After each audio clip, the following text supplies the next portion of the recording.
Welcome to the Home Team Podcast. I'm Carl Falconer. And I'm Danny Arroyo. And we're tackling homelessness.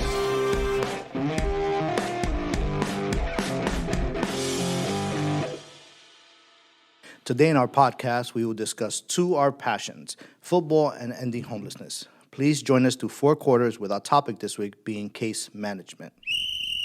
So, how's your weekend? I haven't seen you in a couple of days. I know, I was gone. Had a really interesting and good weekend. You can hear from my voice. You sound a little sore. A little bit deeper than normal. Yeah.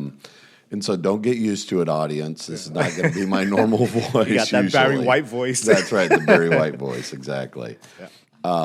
No, I was went to a Auburn game. My college football team went there. They lost, of course, in double overtime. That irritated me. But then went to a NASCAR race in Talladega. Nice. And I wanted to give a shout out to NASCAR because we did the NASCAR-a-thon, give-a-thon this last spring. And one of the things that they offered us was some free tickets to go to a NASCAR race. And I ended up going to Talladega for the NASCAR race. Very good. A great game, a great Auburn, going to see Auburn obviously was wonderful, but also wonderfung race, wonderful experience. So shout out to them. What about you? I had my brother in town from New York, so he came in, so we hung out on Thursday, then Sunday came over to watch football. I haven't watched football with him in forever. And Dallas was on TV, so we saw Dallas. And they won. And we're both Dallas How about fans. that? So we had a great time. Yeah, we had a really good time, and so he's leaving today, so sad to leave him. Wonderful. But we had fun. We had a good time. Yeah. Oh, that's great. Wonderful. All right. Well, Danny, as we always do, going to start with the coin toss. So, Danny, call it in the air. Let's do heads. It is tails, so I'll start us off. All right. Welcome to our first quarter. I'm going to kick off by defining our topic of the week, and then we'll cover some news headlines and announce the results from last week's home team locks of the week. Case management is our topic, just to remind everyone. And here's the definition. Case management is a person-centered and housing-focused process that assists individuals and families experiencing homelessness in achieving stability, independence, and long-term housing success. It involves building a trusting relationship with clients, assessing their needs, developing individualized service plans, and connecting them to essential resources such as housing, healthcare, employment, mental health, substance abuse treatment, and benefits assistance. The goal of case management in homeless services is to stabilize housing first, then support clients in addressing barriers that led to or sustain homelessness using a trauma-informed and strength-based approach. So, obviously, we have a little bit of experience in this with case management. We have case management services here at Pathlight Home. I've been a case manager. I don't know if you ever did any case management in your That's time. the only thing I've never really done. Yeah. Wow.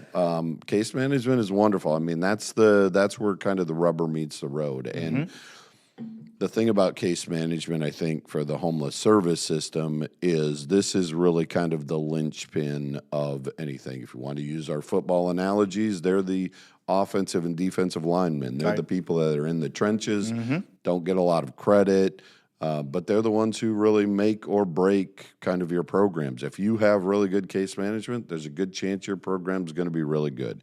If you have really bad case management, there's a chance it's going to be a really bad program. Yeah, and we'll talk about it in the offense and defense, kind of the positives and the negatives of case management. But yeah, again, our case managers here, we have some programs that we have case management that's mandatory, and then we also offer voluntary case management for those that need it who are in our regular market units. But I agree with you. There's some. I've been around for a while, so I've worked with a lot of case managers, and I've seen some of that good and bad.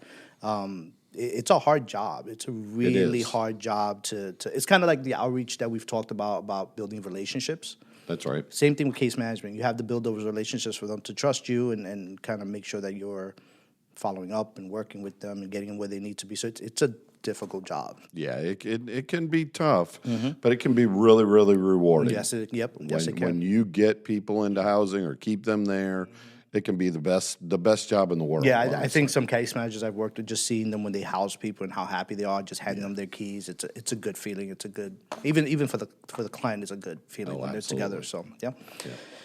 All right, so now let's take a look at some of the headlines from the homeless world. So this week, the Florida Coalition to End Homelessness Conference is happening this week in Orlando.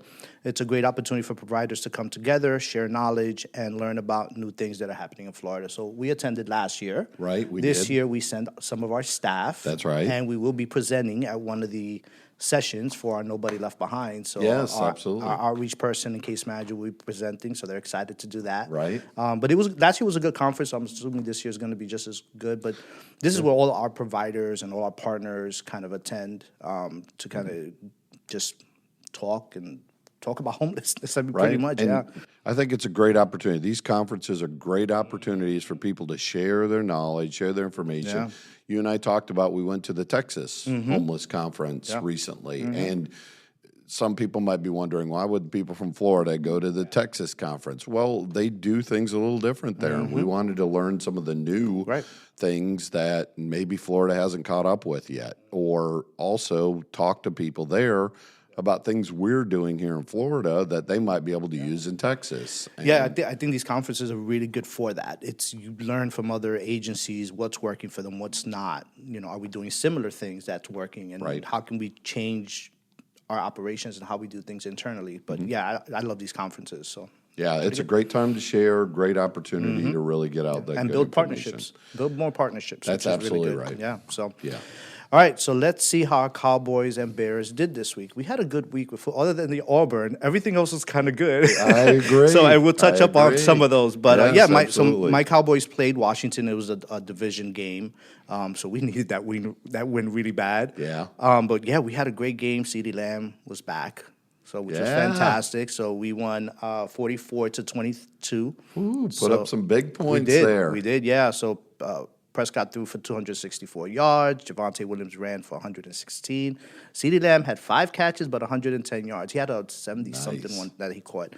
So now we're 3-3, and then that darn tie. That's right. God, so- That's hanging around. yeah, there. all right. It could be useful, or it could It hurt could hurt you it, at and that's the what me end. and my brother were Either way, talking about. either Like way. it might screw us at the end, or it might be an advantage. That's for us. right, exactly. Yeah. So next week we have Denver on Sunday. So your Bears played the Saints. Absolutely, we did, and we won again. Yeah. We're 4-2. How about go. that, Chicago Bears? Very good. I did not think at the beginning of the season, Yeah. at week 6, I would be saying the Bears are 4-2, or week 7 actually, Right, because week we 7, had our yeah. bye. That's Yeah. right. We got to listen to the second podcast to see how you were. To how your tone is a little different now. It's totally different. Yeah. You're right about that. No, they had a great game. Yeah, we won 26-14, and I mean, we played the Saints, who are not the best team in the league. We get that. Next week's opponent, I think, is going to be a little tougher. The Bears were playing at Baltimore. We're playing the Ravens. And I think because the Ravens are just coming off of their bye, I think they're going to have a lot of their players back. And that's going to make it really challenging, I think, for Chicago. Yeah, and like you mentioned before, they played the Saints. Not a good record, but a win is a win. A win is a win. So We'll take it how- it. yeah, take it how you can. Absolutely, Yeah, yes. so, very good. So that wraps up the first quarter. We will be back after this break. Hey, this is Gigi Ramirez, Senior Director of Fundraising. As you know, homelessness affects us all. Our neighbors, our businesses, our community. Join Pathlight Home on November 6th for a place at the table at the Citrus Club. Together, we can create pathways to housing and hope. Get your tickets today at pathlighthome.org or contact us at 407-462-7286. Again, that's 407-462-7286 or email at gramirez@pathlighthome.org.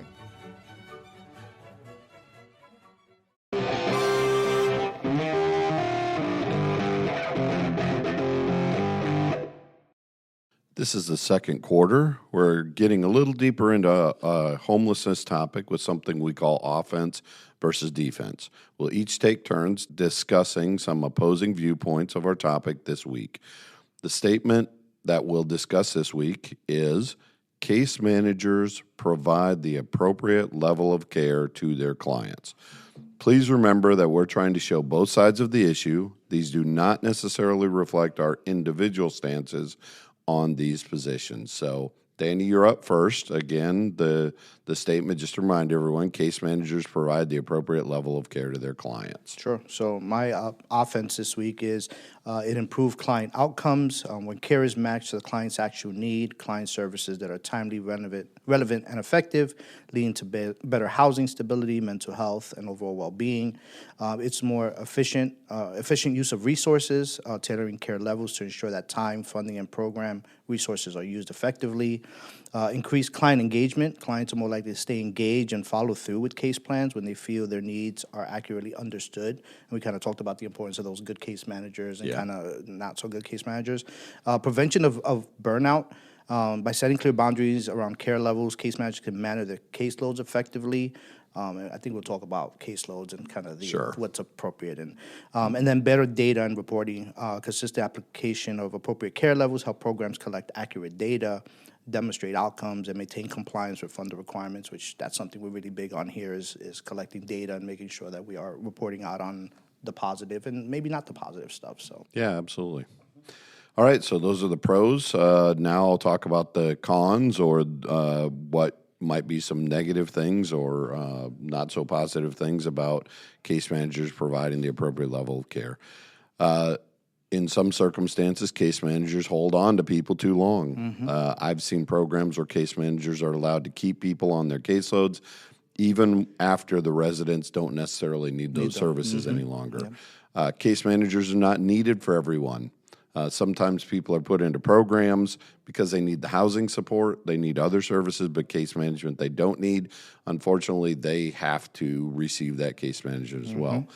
Case managers discharge people for the smallest program violations, and this is one that probably irritates me the most. Is, it could be missing one appointment, it could be ignoring a case manager coming to your door, it could be any of those little things that they're discharged for. Case managers are not responsive. I've heard this from different people before. Clients sometimes say that their caseloads get too big or it's a time management issue and case managers aren't as responsive as they need to be. And then finally, case managers are not trained well enough. Sometimes it's a lack of resources or the need for constant assistance to one client versus the other clients they have, and that makes it a little bit harder for them to get trained well enough. So let's go ahead and let's discuss some of these points. Let me start with your offensive points. The one that really stood out to me as being maybe the most beneficial, but also maybe one of the most misunderstood is the better data and reporting. I mean, without case managers, programs really can't collect the data. They can't collect the information that's necessary to see whether the program's actually working well or not. Now, on the con side of that is sometimes case managers get too caught up in collecting data only. And they lose that whole personal touch of actually letting the client lead them in their case plan or whatever their individual plan is. They're more worried about the outcomes than they are about what the person actually needs. And so it's, back and forth. And I agree with some of your pros here in that, increased client engagement, of course, with case managers there, they get more engagement. They also help with those resources, as you mentioned before, efficient use of the resources. So some of these are pretty good, but I really like that better data and reporting. Yeah, I think the data is so important on, again, the system we use, our COC uses, most of them use it. That's a way of like I tell my case managers, that's a history and a story of the person. Right. So if they go to get services somewhere else, you can see their kind of where they've been, where they're going, where they're struggling. It's so key to collect all that. You're big on data. So that's right. I think on your defense side, some of these discharging people for the smallest program, we've talked about this a bunch of times. It is extremely frustrating when, you don't want to be housed, I'm not going to work with you. No, that's not the mentality of a case manager. Right. It should be, okay, this didn't work. And you said the story about the person who got evicted 5 times. That's right. And they never gave up, right? Never they gave kept up. doing it, trying to get them in. So I think just for the smallest violation. And I think that's where the supervisor of the case manager should come in and, those conversations of what's Right. going on with your client, and okay, what do we do next? Don't just exit them. That doesn't make sense. And that's where that training comes in Correct, too, yep. is really helping the case manager understand what their real role is. And I hate when I hear that,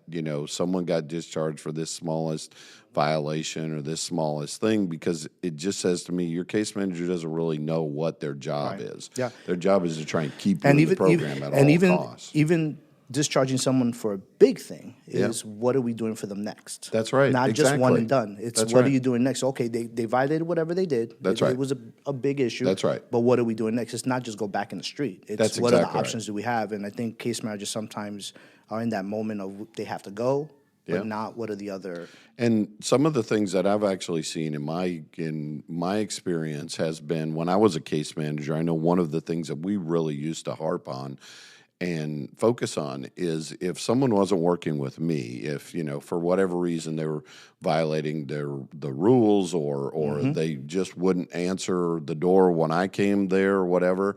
Sometimes we would change who the case manager was. We would keep them in the program, but realize, look, I'm not the best person to work with this person. Exactly. So let me hand them off to someone else on my team who's another case manager, and then let me take one of their people that maybe they couldn't work with as well. And so switching between that is perfectly fine. It's better than discharging someone from the program altogether and them not getting any services whatsoever. Yeah. So I've seen instances in different places I've worked where there was a language barrier. yeah, And that just wasn't working, and That's right. we had to move someone over to, let's say, a Spanish-speaking case manager, Yes. to better communicate, because that's just not going to work. If That's you exactly can't right. communicate, the client is going to get annoyed. They're not going to come see the case manager. That's right. Then you want to discharge them. So it's That's right. So it's kind of finding what their needs are and who the best case manager for that is. That's right. And I think on both of these, offense and defense, the thing about case management is it is that fine line, is there's a balance between those things, the data collecting and keeping people in the program and making sure that they're individualized. Like I said, on the defensive side, the case manager holds on to people too long. Sometimes those relationships that they build with people just get way beyond a case manager and a client relationship. Right. And, they get too friendly with them or too personal with them or whatever the case is. And so I've seen, this fine line that goes between these two things. Me too. Between really good case management and what makes it more or less good, I guess, or bad case management. Yeah, and the last one, just what we talked about was the caseloads, is Right. how many a case manager can manage. That's right. And I think the higher that number, I think the less, I guess, attention that person is going to get. Absolutely. Which they're going to fall through the cracks, or they're not going to That's get right. the services they need or just the help that they need. So I think case managers struggle with that a lot, is the size of caseloads. And again, it's all because of resources. That's right. It varies on all that, but Yeah, I call that the Disney model effect. One of the things that I love about Disney is they always have more people than they need, more staff than they need at everywhere you go in Disney. Right. You go into a store and there are 12 people there when they probably could be running the store with 6 people. Yeah. But Disney's all about that customer service, and they're like, look, we're Right. not going to get caught up in our people not being able to give individualized service. And I think that's, if we could get to that level of scale with case management, I think it would be a whole different game in terms of case management. 100%. Yeah, absolutely. right. And of course, Pathlight Homes position, what we think is with the appropriate training and level of support, case management is a valuable tool to help residents get into and maintain their housing. But again, we go back to that case management, we go back to the training, we go back to the level of support that they get, and we get all of those things. We have made it to the halfway point, and during halftime, we want to take a moment for fan interaction and highlight an inspired quote related to housing and homelessness. So the first one is, let's start by hearing from our listeners. So first question comes from Maria. So how do you measure success in case management, Carl? Ooh, wow, that's a good one. Ultimately, it just comes down to whether they can keep people in housing or not. That's the number one key. Now, I might add to that, because we just talked about this a little bit. I might add transitioning them on to not need case management. Right. A friend of mine once said, who works in the homeless service system, he said, Carl, why should we sentence people to a lifetime of case management? Right. I mean, Danny, you don't have a case manager, do you? No. I don't have a case manager. Nope. A lot of people in the world don't have case managers. And I understand that in our field, oftentimes people need a little bit of support and they need that system in place to help them for a little while. But the goal should be to wean them off of that and get them out into the world self-sufficient on their own and using natural supports out there. You know, that's what I would measure as success. That's kind of that holding on to people too long. That's right. There has to be kind of a case plan of what the steps are, what the goals are, because you got to set goals for them, right? Yeah. For the clients to see when it's time to kind of wean them off and say, okay, good luck, I'll still be here. That's right. But we don't have to. I don't have to case managers That's at right. all. So, and it's harder for some people than others because they get used to their case managers. They get, you know, they do. They rely on them heavily. They do. So Absolutely. to let them go, it's kind of hard. So, all right, the next one comes from Steven. What are the toughest barriers case managers face when helping clients secure housing? In terms of securing housing, it's your regular things. I mean, affordability is always the biggest one. And honestly, I think with a lot of programs, that's why I see case managers holding on to people too long, is because it's not that they need the level of case management that's there. Right. It's that they can't afford any other housing. And unfortunately, in order to be in the program, or a lot of times the way our programs are set up, in order to be in the program, you have to receive that case management. Right. Even at a minimal level. You know, I've seen, you know, where case manager visits once every 2 weeks or something like that, and that minimal level. But if there was affordable housing available, we'd be able to transition people a whole lot easier out of that. And so I think that's probably the toughest barrier. The other barriers obviously are things like identification and, you know, making sure that people have all the documents that they need. And then the funding. I mean, the application fees and the security deposits. I mean, trying to get people into housing nowadays is really expensive. You know, I heard, I was at a fundraiser for another provider recently, and they talked about it taking sometimes $5,000 to get someone moved into housing. That's not even paying the rent regularly. That's just getting someone moved in. Now, I think they were talking about a family in a larger unit and larger. Just a little bit more money, but a still little bit a more, lot. but still a lot. I mean, that's just a lot of money for people to come up with to get in and secure that housing. I mean, it's hard enough to come up with just a regular unit, Right. You know. But then you think about this, and a lot of landlords, they want that security deposit, they want that, and that's okay, that's fine. But it makes it harder. That's right. To get someone in. So, I think I agree with you. I think the housing, of course, is the main barrier out of everything else that we want to move people in. With us here, again, it's a little easier because we have our own units and we're affordable. But yes, our program units come with case management. It is there for them. All right. Absolutely. It's time to get inspired by our quote of the week, Danny. All right. This one is an oldie but a goodie. The quote of the week this week comes from the Beatles. Never heard of them. You've heard of them? Never. Never? No. Never heard of them? No. Okay, Are they great. new? Yeah, a new group. You know. And the quote this week is, "I get by with a little help from my friends." Hopefully our producer will, you know, give us a little background music to go along with that. We'll see. But anyway, and again, this fits in with that case management. You know, case management, the idea of case management is to be that support system for them and to do those types of things. So, but not be their friend. But not be their friend. That's exactly right. And so that leads me to my little short story. So when I was in charge of case managers, I was the director of the case management department, and I had case managers working under me several years ago. One of the things that we would do from time to time is we'd do surveys with our residents or our clients. And we had case managers go out and, you know, survey people and things like this. Obviously trying to figure out, you know, customer service and how well we're doing, all these different things. But one of the questions that I added to our survey was, who is your best friend?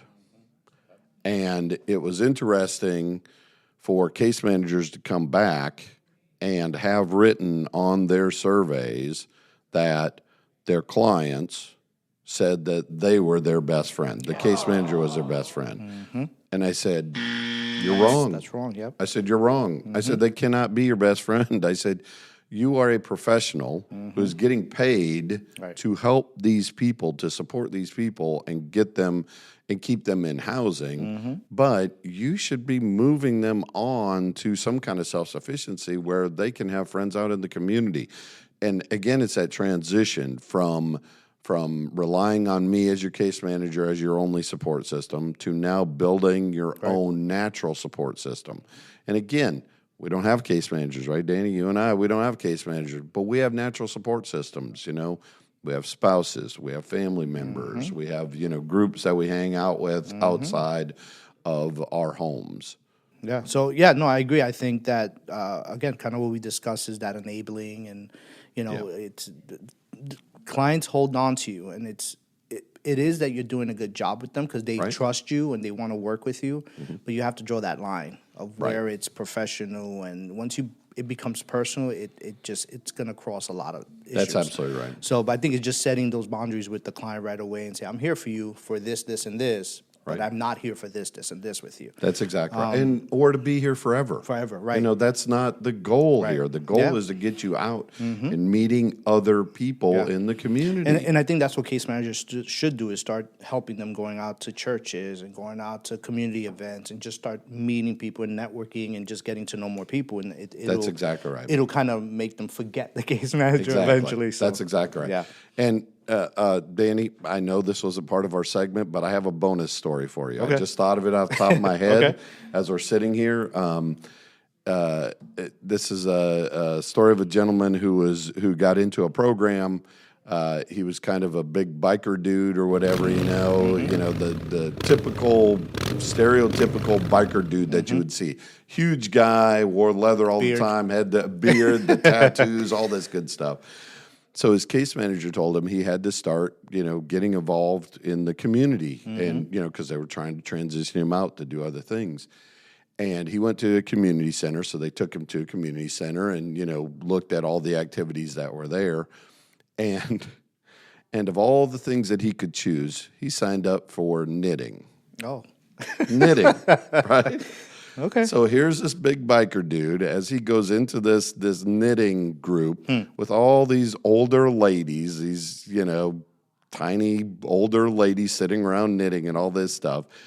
And the cool thing about this was he knew exactly what he was doing, because when he went in there and he got in that group, all these little old ladies just surrounded him and loved him and just made him part of their community.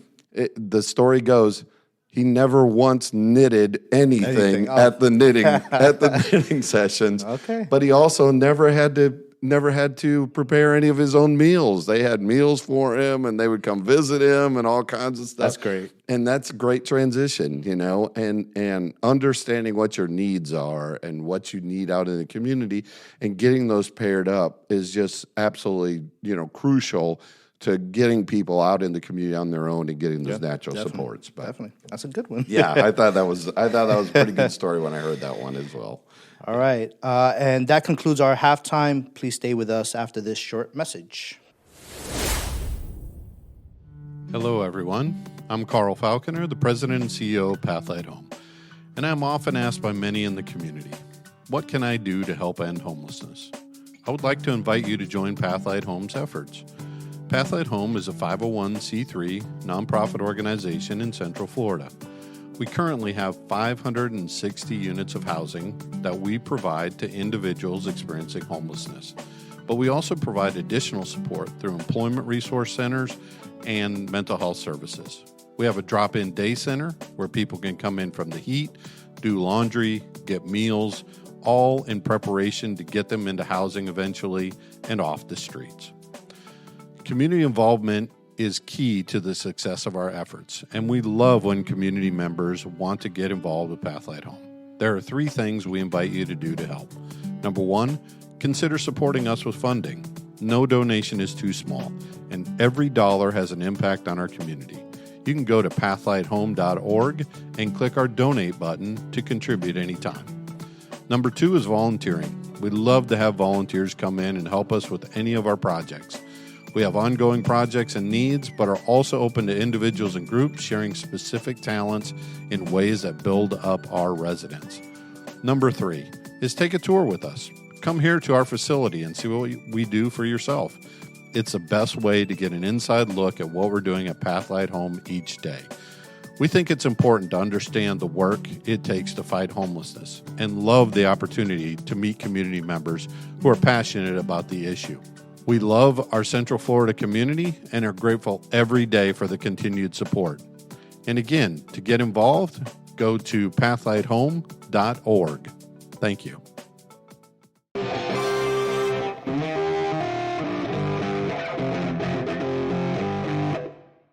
All right, it's now time to kick off the third quarter by highlighting the goodwill and good works in the NFL community, looking at how our local football teams fared, and announcing our NFL home team locks of the week. So this week's Spotlight of the Week goes to NFL Hall of Famer Patrick Willis, traded to the Gridiron for a dining room as he teamed up with Pepsi and San Francisco 49ers to provide free meals to fans and residents at Delancey Street Restaurant. The former 49ers linebacker was met with cheers and admiration as he greeted fans in the heart of the city, serving burgers and sodas while sharing messages of inspiration with those rebuilding their lives through the Delancey Street Foundation Rehabilitation Program. There is no place like the Bay Area, Willis said. Maybe I'm a little biased. This is where I spent my whole professional career, and it's love. It's love here. And so to be able to come here and to receive the 49ers love, to receive the love from Delancey Street residents, it's really special. Delancey Street Restaurant is staffed and operated by individuals participating in the Foundation's residential program, which offers a second chance to those overcoming addiction, homelessness, and incarceration. It's more than a restaurant, Willis said. It gives people a second chance at life to turn around and be positive. Yeah. So I looked up the Delancey Street Foundation and read up on a little bit on them. They do a lot of good stuff. They do a lot. Yeah. I'm very familiar with the Delancey Oh, you are? Street. Oh, okay. yeah, absolutely. I never heard of them. Yeah. Oh, yeah. They're a huge organization. They do really, really great stuff. Yeah. They do. They give really, really good opportunities to people, whether it's restaurants. I think they have a moving company. They have a security company. Yeah. I mean, they've really developed this is a nonprofit that really developed into kind of a for-profit business to feed their nonprofit organization. And they're in different states. Yeah, They're not absolutely. It's not just San Francisco, but yeah, I think it was great that he's giving back. And again, like I said, they always give back where they're at. That's and then right. They go back home, but They do. He's doing great. Yeah. And Patrick Willis was a fantastic player. I mean, he really was. He was a great player for the San Francisco 49ers. So it's really great to hear that he's giving back and part of that. Yep. All right, Carl. Fantasy football play. All right, we're not laughing anymore, Danny. We're not laughing anymore. I saw it. I was like, that's darn, right. nothing to make fun of now. Exactly. All right, my fantasy football player pick of the week last week was Justin Herbert, the quarterback for the Los Angeles Chargers. They played Indianapolis. He was expected to get 18 points. He got 33 points. Very good. Danny, just like I said he would. Yeah, very good. I called it. You're 1-4. Just like he said. 1-4. Hey, we won't talk about that. I'm 1-0 this week. Very good. I'm 1-0 this week. Hey, he had a good game. Exactly. He had a very good great game. game. Yeah. Absolutely. Yes, he did. This week, my fantasy football player for next week is Josh Jacobs. He's a running back for Green Bay. They're playing at Pittsburgh. He's expected to get 14 points, and if Green Bay wants to win, I really think that he's going to have to overproduce that. Pittsburgh's been playing at a pretty high level offensively. I know defensively they kind of slacked a little bit this last weekend. Cincinnati beat them.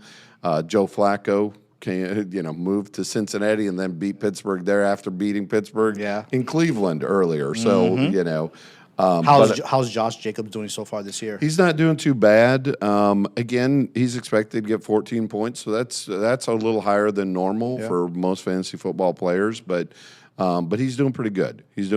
So I think he's going to have to outproduce it, though, against Pittsburgh. You did good. Now we're going to look at our local football teams to watch. So, Carl, our teams did really, really well this week. Yeah, they did. So I'm going to let you go and talk about Jones. Yeah, Jones High School. We played Waukeeva, and we beat them 56-0. I don't think Waukeeva was quite the competition we were looking for, but that makes us 6-2. In Florida, we're number 40 ranked, and in Orlando, we're still number 2 ranked. So Jones is rolling, and it's almost getting to playoff time. So we're almost ready to roll right into the playoffs. Hopefully, there's a championship in our future this year. Yeah. Our next opponent is versus Lake Region. So Jones High School versus Lake Region next week. Very good. And on to Boone. Yeah. So Boone played Colonial. We won 58-0.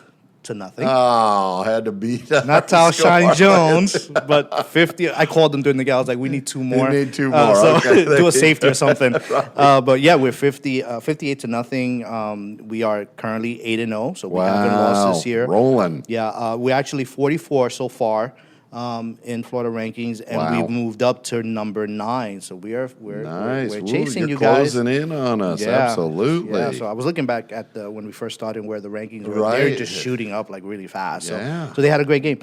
So this week they are playing Freedom High School. Never heard of the school, but no, I haven't either. But yeah, Freedom High School, and they're playing on the 24th. So now we're going to look at the locks of the week, predicting the home team to win each week. So, Carl, you had Indianapolis versus the Chargers? Yeah, I had the Chargers at home versus Indianapolis. Unfortunately, they did not come through for me. Indy won that game 38-24, so that takes me down to 3-4 on the season. All right. Danny, I think you had a little better luck. Yeah, it was the Texans at Seattle. I picked the Seattle Seahawks just because somebody I know loves that team and was like, you never picked them. I was like, I'll pick them for you. There you go. So she's happy right now with that, but she's sad that the Mariners lost in baseball. Yeah. So, but yeah, so I'm 5-2 right now. So that's my. You're rolling, Danny. I know. I've had some good weeks. Yeah. So then your week's selections. Yeah, my selection this week. Danny, you got to do it. I think after a 4-game winning streak, I think Chicago is ready for a loss probably this week. We're going to Baltimore. As I said earlier, Baltimore, I think, is going to get back a lot of their players this week, and I think they're going to be really, really hungry for a win.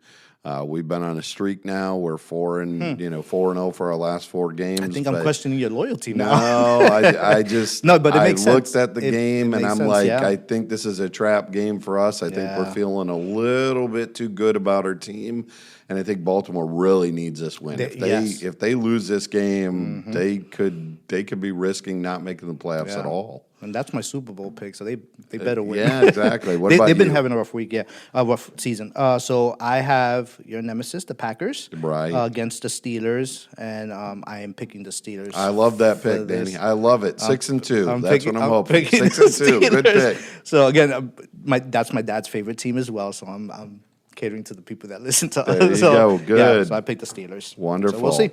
All right. Well, stay tuned for our wrap up after this message.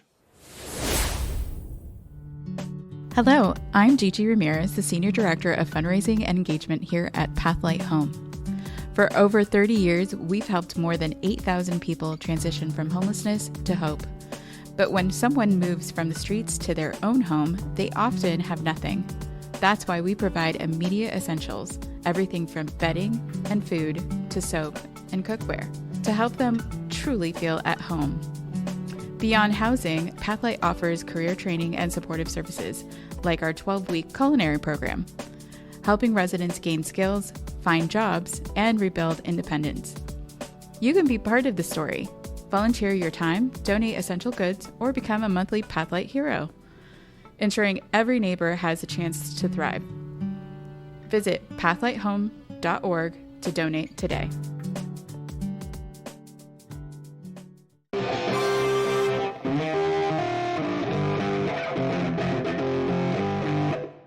Welcome to the fourth quarter, where we will wind down this episode by reflecting on a homelessness MVP and fumble of the week before wrapping up with our key takeaway.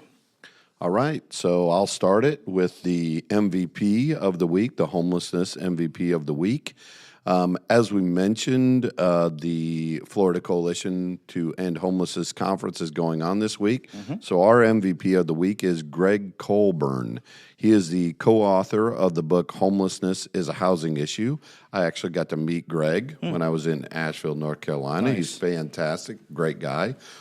He's speaking this week at the Florida Coalition to End Homelessness Conference, but also he agreed to speak to a small amount of community leaders here in Central Florida at the request of the Homeless Services Network. So Gregg is great. I mean, he does, speaking engagements. He goes to conferences. Ever since I've written that book, he's been out there really not even highlighting his book, but really trying to educate people about what the causes of homelessness are. When did that book come out? It came out a couple of years ago. I want to say 2023, maybe 2022, somewhere in there. It's fairly new. Okay. Yeah. This is one of the newer works on homelessness and housing. So, using rich and detailed data, this groundbreaking book, as I said, Homelessness is a Housing Issue, explains why homelessness has become a crisis in America and reveals the structural conditions that underlie it. In Homelessness is a Housing Problem, Gregg Colburn and his co-author Clayton Page Aldern seek to explain the substantial regional variation in rates of homelessness in cities across the United States. In a departure from many analytical approaches, Colburn and Aldern shift their focus from the individual experiencing homelessness to the metropolitan area.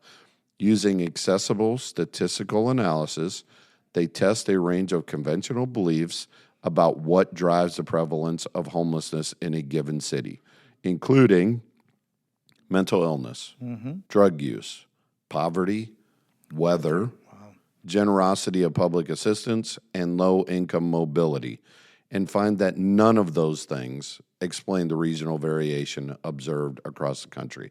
Instead, do you want to guess what it is that determines housing? It's housing. Yeah, Exactly. of It's course. the housing market conditions, such as the cost and availability of rental housing. That's the only thing that accounts for the differences in homelessness across the country. And to Gregg's credit, he has spent time since the book came out speaking to communities throughout the country. He is also a huge fan of the Washington Huskies football team. When I met Gregg, I got to meet him in Asheville, North Carolina. He was talking about Michael Penix Jr., the quarterback for the Atlanta Falcons now, who is leading his Huskies to the championship game for the NCAA. Unfortunately, they didn't win.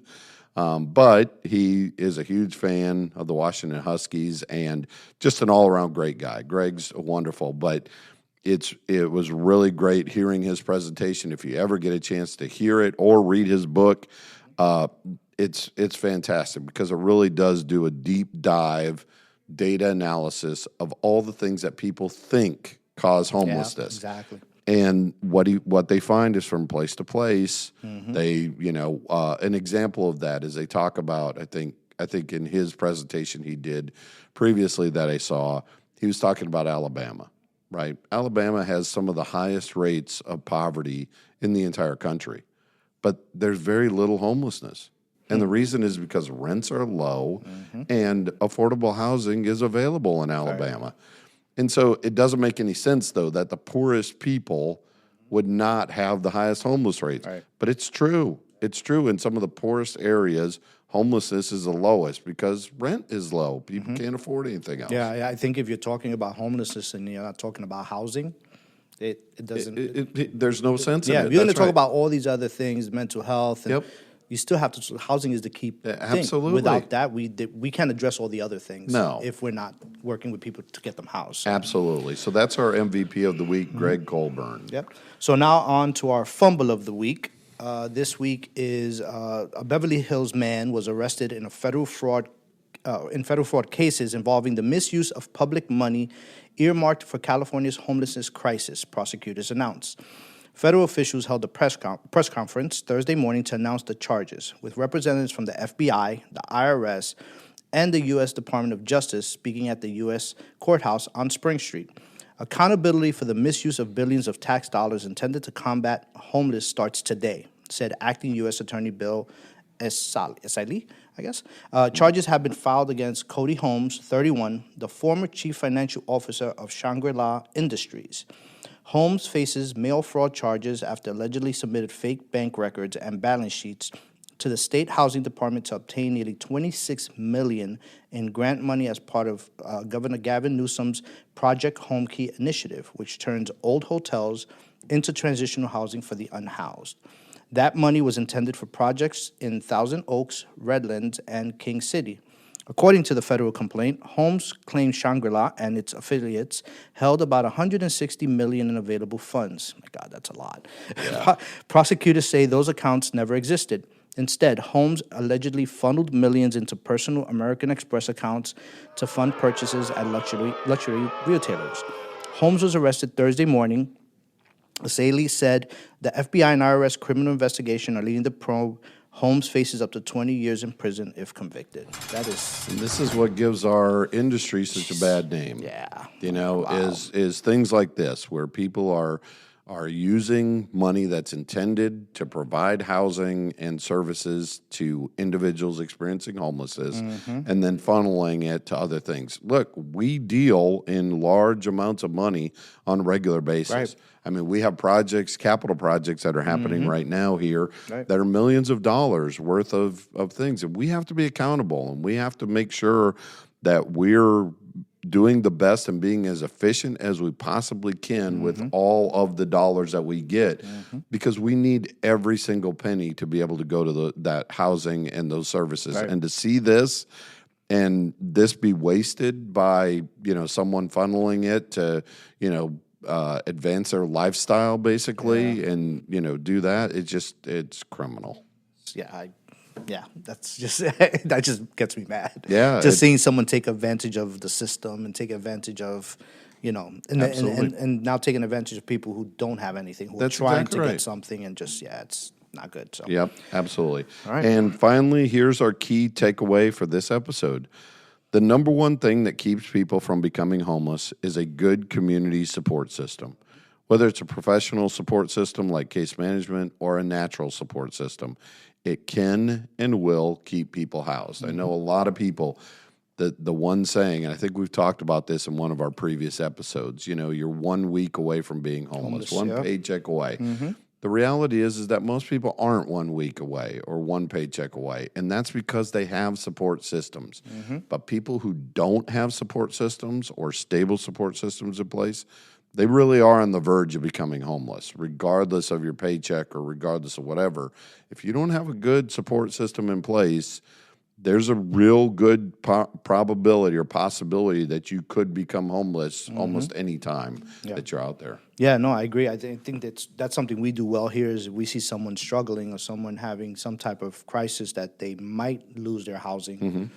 You got to talk to us so we can jump in and try to fix it for you. And if we don't have the resources, we go out and find it somewhere else to help you. Again, we don't want anyone living here to go back out on the street. Correct. Right? And then someone from the outside coming in who's just needing assistance, we help them as much as we can. But again, if we don't have the resources, we have multiple partners and people we know that we can just make a phone call. And then we get phone calls as well, right? Of people asking us, hey, we don't know what to do with this person. Can you provide some services? And we can. So it's all a partnership, and it's all working well with other agencies and the community. And again, it's that case manager that's that linchpin. Yep. Because once people start to, you know, spiral or start to, you know, something bad happens or whatever the case is, that case manager stepping in, providing that little bit of support to them. Right. It's like your best friend or your family or, you know, or whoever, your pastor or your community people, you know, giving that just that little support for you to get you through it and then trying to get you beyond it to other natural supports. Yeah, definitely. All right, so that concludes our episode for the week. Remember, if you have any questions or comments for us, please email us at questions@pathlighthome. And as always, we leave the last words for our beloved co-founder, the late Reverend Fred Maxwell. I'm still dreaming. That we will become able and sufficient to increase the housing of homeless. This is merely a beginning.